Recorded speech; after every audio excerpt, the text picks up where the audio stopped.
Today is architect Sujit Nair, his 7th semester studio. So, thanks once again to BOS for putting this together. I'm going to speak about Architecture Design 7, although it doesn't say that there.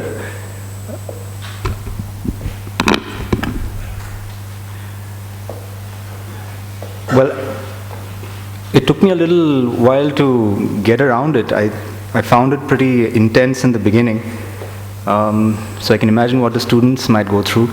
But I think it was good to get out of the comfort zone and then figure out a way to put out an agenda for it, for the semester. So just a quick look at how the semester works and how it's structured and how the marking works. Essentially, I think the way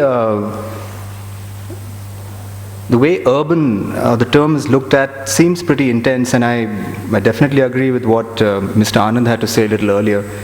I think there's a serious issue of scale in the semester.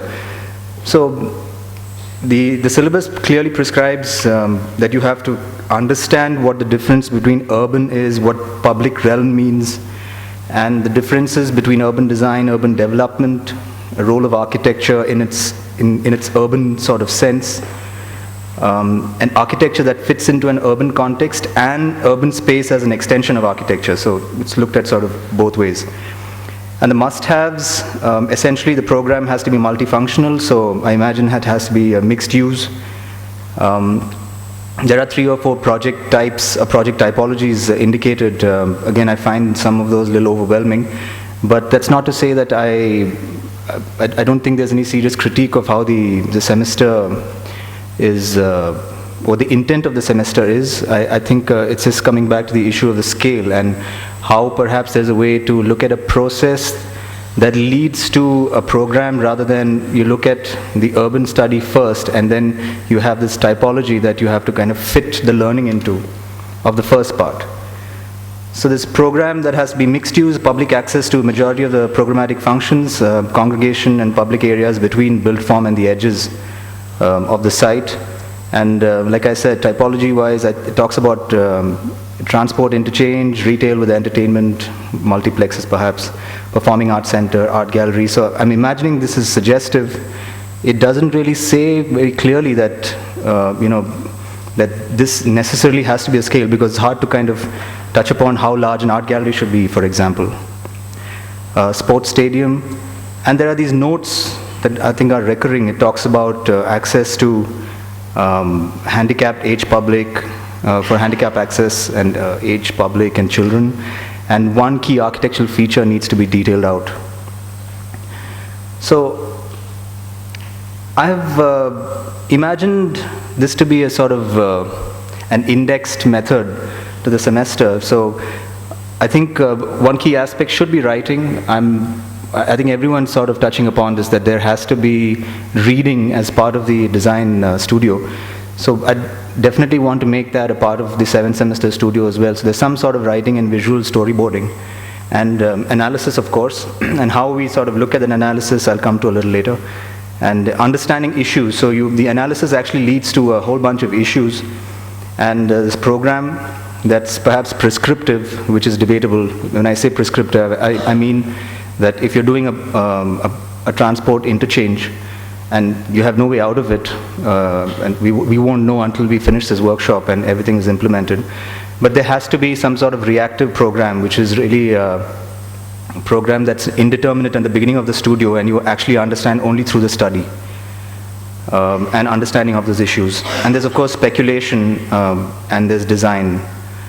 So just to see what the writing and storyboarding might mean,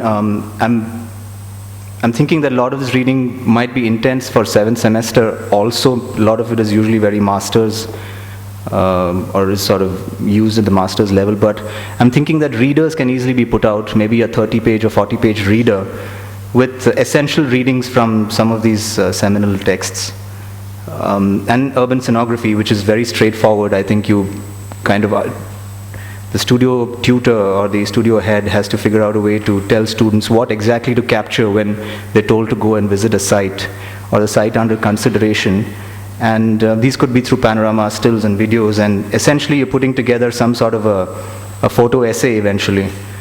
And I think that's perhaps the best way to understand understand the environment and mood and ambience of the site under consideration.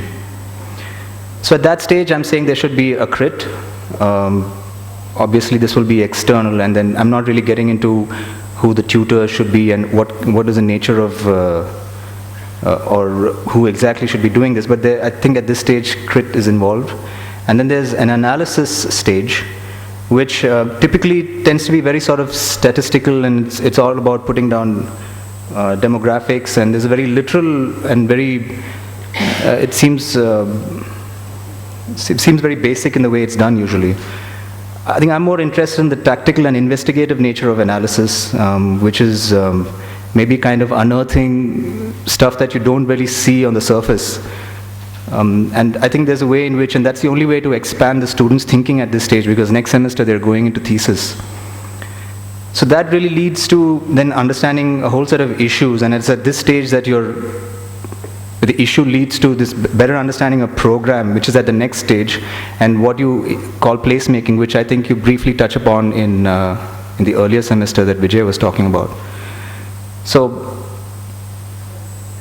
some of these issues I thought maybe, just to kind of, what does a student really look out for when you're telling them to seek out issues? So maybe there's like a whole bunch of them, and maybe you don't, the site under consideration really doesn't have all of these attributes, but you're constantly engaging with the students to look out and extract these attributes. And maybe it's about like a certain number of issues that you end up deducing from this entire exercise. And that sort of is linked back again to the image study. So it becomes very clear then, these issues that you're tackling is sort of linked to your earlier stage of work. So I've linked to this to a little bit of research work that we've done at the office for a site on Church Street, just a few quick slides from a much larger presentation, to understand what is the essence of public space, and this really is the essence of the semester. This, of course, was a very specific requirement, so that's why it says complement hotel use. It was a large site in front of a hotel on Church Street. But very early on, I think we were able to address, and I've skipped the photo study bit, to kind of identify the issues that we would like to tackle and perhaps the client would be interested in as well. So we could put forward an agenda as the practice, or in this case it would be the student, and then you kind of respond to the issues that the site is sort of giving you through your study. So say for example it's boundaries, and then you look at examples of boundaries. So there's some stage of referencing. These are, I won't go into what examples, and then this is actually the site that we were looking at, and this is a sort of simple technique. It's just collaging. So I think like Vijay was saying earlier in his talk that, he was suggesting that the end of the semester really should be perhaps like a large piece of collage. And I think that's a great way to actually even look at urban design, and this leads to a lot of possibilities at the design stage. So most of our presentation was really about this. So we said the site should be perhaps, or the project should be ecological and sustainable, so you look at examples, and it followed this sort of formula. So then we put out a collage that kind of gave you the sense of the project being ecological and sustainable. So it's just a sort of mash of stuff, with the building always being in the background you see on the far right there. Yeah, so just more slides from that. Fun, play, meet and celebrate. So each one sort of created a different collage, and I think that's a great way to actually look at the studio at this stage.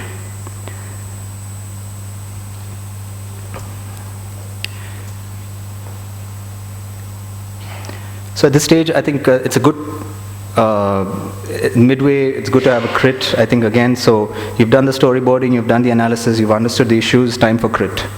And then at the next stage, the issues actually lead to the program. It already, in some sense, is giving you a better understanding of what is program, or what is the program that you really need to look at for the site. So it's prescriptive, which is again debatable, which is, like I said earlier, and then it's reactive. So as prescribed by curriculum, if it's prescriptive with maybe minimum area requirements if you want to sort of slab it down, and otherwise the studio project also needs to solve issues that emerge from this analysis. So these issues form a basis for supplementary program maybe. So in addition to the program that's already given to you, if it's within manageable proportions, then you want to add something more to it, which is perhaps permanent in nature, it's part of the main building, or it's maybe temporal. Alternatively, if there's no way to do this, and I see this possibly happening, is that the study that you've made maybe leads to, you kind of form a basis for architectural grammar, or leads to a kind of form finding exercise, so that at no point does it go waste. And then you go into speculation. It's at this stage that I think students need to be kind of introduced to diagramming. Maybe in some sense you'd already do that at the analysis stage, but at this stage, at the stage of speculation, you're really looking at solution finding. So just some examples of how perhaps you could do this. So the focus really is on conceptual thinking and technique. So maybe massing, collaging again, and then diagramming. So these are maybe just 3 out of several ways to look at this. And at this point, there's a very crucial crit, I think, because at this point, the student's actually determining what direction to go in. And you, or whoever's the studio head, and the combination of studio critic and the external critic kind of gives direction to the project. So I think this is a very important stage, perhaps even more important than that final design crit. And then of course there's design, and I'm not really getting into the deliverables of designs. This is the final design outcome. So essentially through the studio, what are you learning? You're figuring out a way to put an essay, maybe 1,000 words, photo studies, some videos. The analysis becomes more qualitative and more investigative. That part we want to focus on more. The understanding the issues of placemaking and context. So you understand what the attributes of urban space are. You learn how to extract or create program from there, in addition to the program that maybe the curriculum imposes on you. Relationships and adjacencies. And the speculation stage, really, you are introduced to diagramming, and very basic, but I think at this stage, the first 4 stages are kind of, and I think the way it's laid out, it's fairly straightforward, I believe. And then I think the speculation stage will become a lot easier for diagramming and form generation. So it's really about very basic stuff at the speculation stage. But at that stage, we're also talking about not just form generation, but we're also talking about what the relationship of the building is to its immediate context and macro level stuff.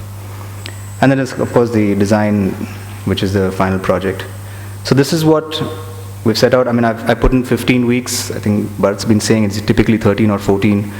But I've imagined 15 weeks. So the storyboarding is 2 weeks plus 1 week for the crit.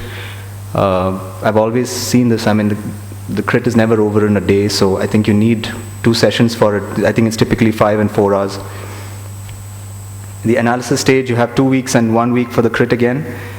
The issue stage is really about more conversation and then kind of identifying stuff from the student's body of work at that stage. So I don't think it needs more than a week. And then finalizing the program with the student